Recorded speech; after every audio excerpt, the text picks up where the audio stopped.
What's up, everyone? Coyled Cobra here, out at the range today with another custom Beretta build. This is one of my favorites. This is actually a 92 A1 frame with a 90-2 upper.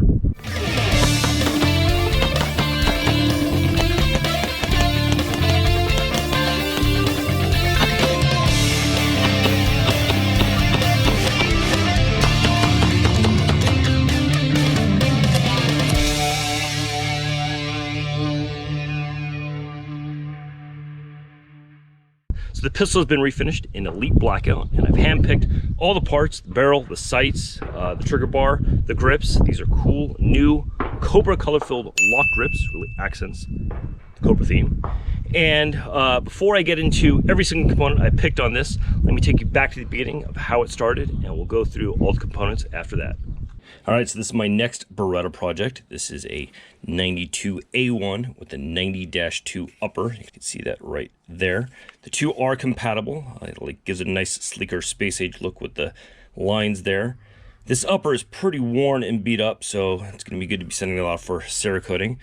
This 92 A1 frame is fairly new. I have already beveled the mag well there. So I'm going to be undercutting the trigger guard, dehorning that area there, and also taking out that sharp edge there on the beaver tail so we can get nice and high and tight. So this is what it looks like beforehand, and let's get to work on this thing.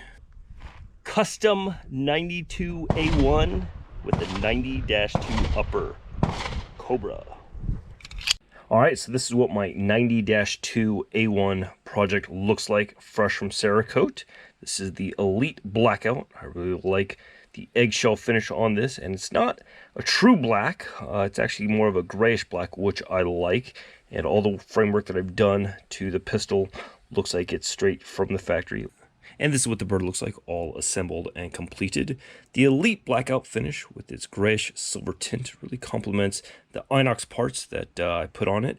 And the new color inlaid Cobra lock grips really complete the custom Cobra package. This thing looks really sleek. I mentioned this earlier, but the undercutting of the trigger guard with the dehorned area around the magazine release with the beveled magwell and the dehorned beaver tail really look like it's from the factory once you see the pistol fully assembled with the fresh Cerakote. All right, so let's do some test fire for the new Beretta build. It actually has the Williams front sight that comes on the Elite LTT, and then I have a Wilson Combat rear sight on it because I don't really like the Williams rear sights. So first time shooting this since I built it. Let's see how it goes. We're about 9-10 yards. We don't have paper today because I bring up the tape. All right, let's see.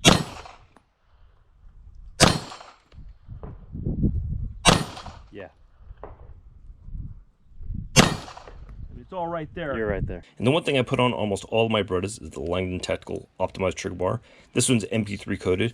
It actually changes the action of your double action, smoothens it out just a little bit, as well as reduces any over travel.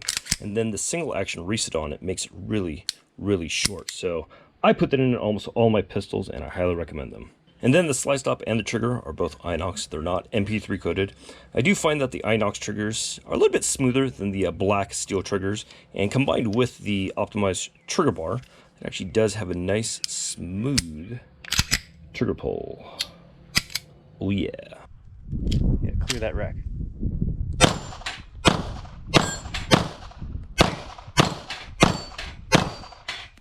Okay. Not bad for the first time shooting this bad boy.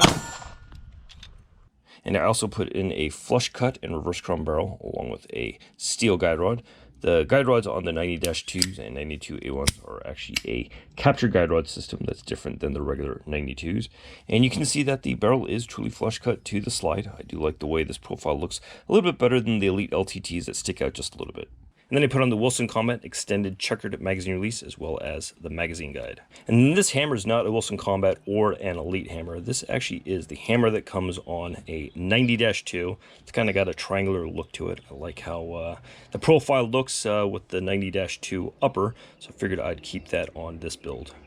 And one final thing to note about the 90-2 slides is that the safety decocker is not compatible with any other Berettas. So you can't actually put on the Beretta G conversion kit on the 90-2s because the dimensions and specs of the 90-2 safety decocker is different.